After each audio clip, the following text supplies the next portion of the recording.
AM 1160 and WCCSradio.com. Bob Pollock is with us this morning, as usual on a Friday, and our visit is presented by Marcus & Mack, voted best law firm and best personal injury lawyer 4 years in a row in the Best of Indiana County contest. Visit them online at marcusandmack.com. Good morning to you. Good morning to you. It's interesting that when you came in, you were remarking on, we used to have an enormous Christmas cactus plant. And out there in the lobby, it's no longer there. But I was thinking about it and poinsettias this morning. Imagine that.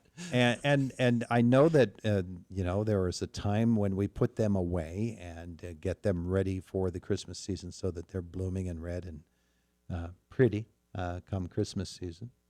And what are you pointing at? The red dot. Oh, okay. Well, that's not my problem. Okay.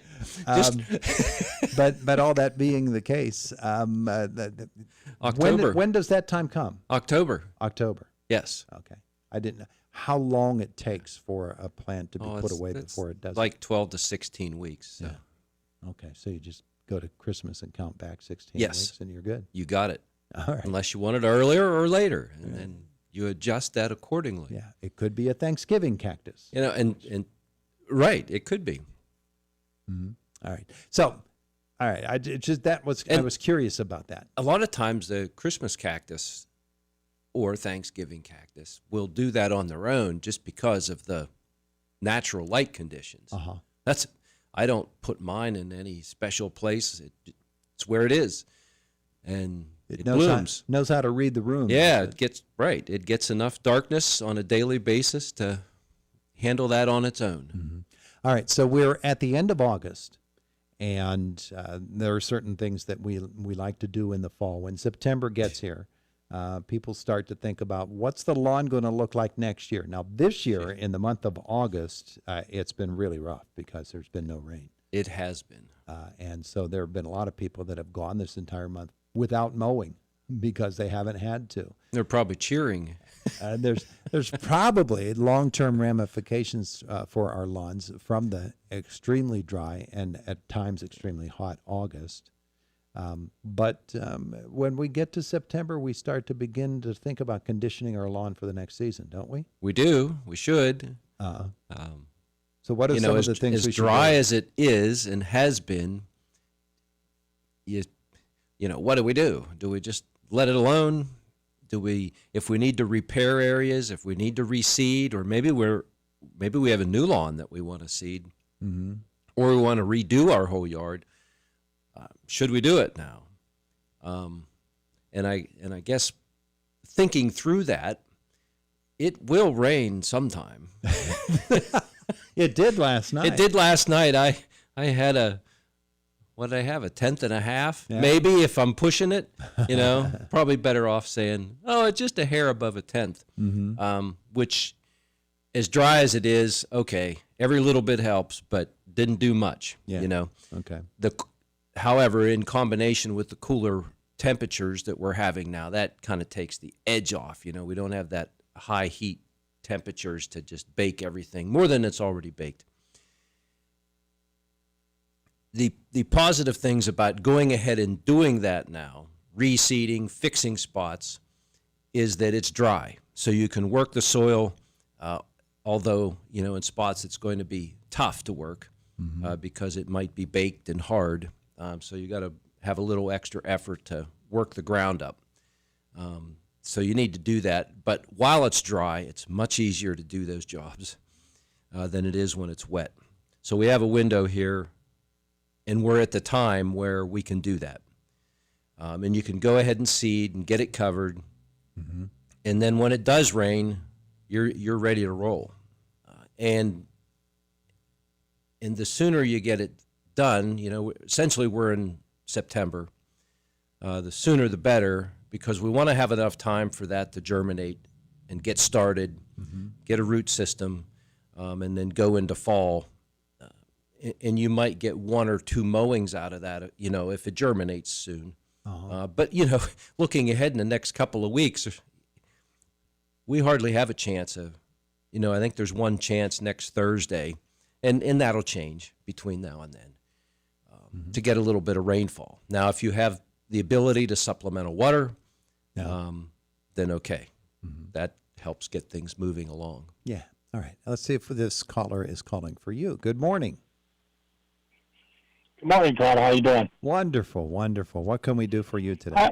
Question for Bob. I wanted to know best time of the year to trim holly bushes. All right. Best time of the year to trim a holly bush. Is it a fruiting holly? Yes. Okay. Depending on, so if the fruit or value, the berries, if you like to cut some of that off for fall and winter decoration, then now's not the best time to do it. You could do it, during the late dormant season would be best.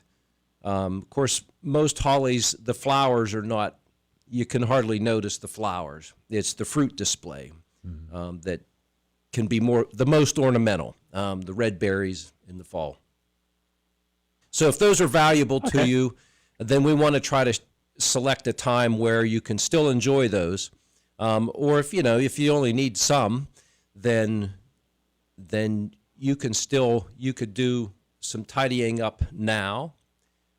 We just have to be a little careful now that we don't want to do it that will get new growth coming out yet this fall, because most likely we're really at a stage now where you could do it now, and you're not going to get little, if any, new growth between now and when we get freezes to kill that succulent growth.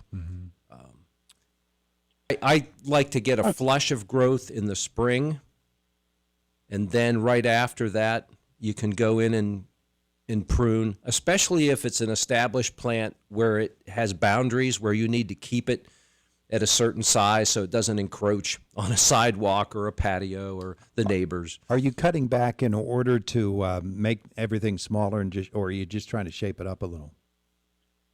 It's already shaped. I try to trim it, like Bob said, to keep it from overtaking the sidewalk or what have you.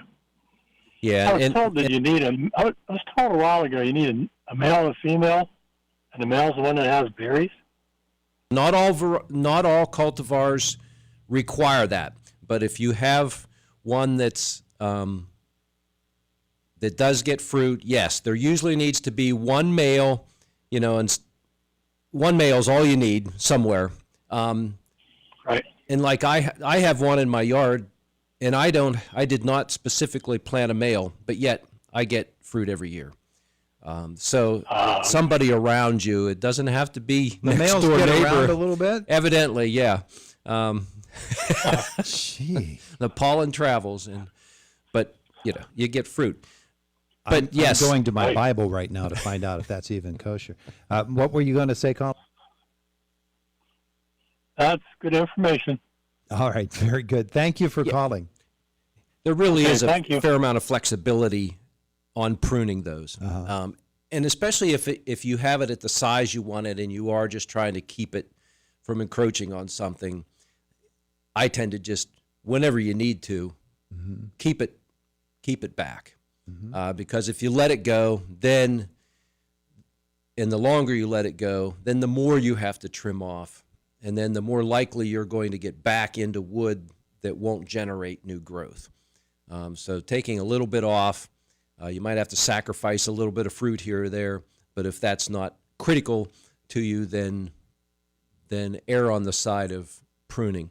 And then the only caveat is, again, not like a month ago, in that month ago summer time frame, a lot of people will do it then because you've had one or two flushes of growth and it's getting out of hand. And there you have enough time that it might make some new growth. That new growth will harden off by fall, and we don't have any danger of, and that's true on other shrubs as well. If you do it a little bit too late, then you can still get new growth to come out, and it might be too succulent that when we hit October, second or third week of October, get a hard freeze, it'll knock that growth off or kill it, and then things won't look that great for a while. Yeah, huh? Okay, I'm just looking up Bible verses that will apply to that, to these promiscuous holly bushes. There could that. They should govern their actions. Yes. Gracious. Okay.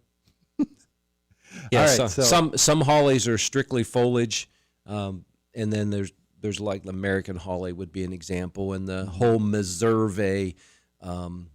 There's a zillion cultivars that, yes, they require having at least one male in the vicinity to pollinate the females so that we get a berry crop. There was a holly bush that I found that had been discarded, and it was in the shape of the pot in which it had been planted originally, probably years ago, and it was still in that shape, and the dirt ball, and it had been discarded like at least a month beforehand, and I just said, I'm going to take this home and plant it, see if it's going to work. It looks exactly the same as it did then. It's nice and green and everything. I can't really tell if it's grown anything or not. Probably not, but it doesn't look bad at all. Yeah. Well, and it might have been a seedling, or it might have just been pulled out and discarded, and you had enough of it there to keep a plant going. They will reseed and pop up new plants here and there. Yeah. So, all right. So there you go. This has been a very adventurous and somewhat interesting visit with Bob Pollock this morning here on Indiana in the Morning. Thank you, Bob. You're welcome. It is Indiana in the Morning on WCCS 101.1 FM, AM 1160, WCCSradio.com.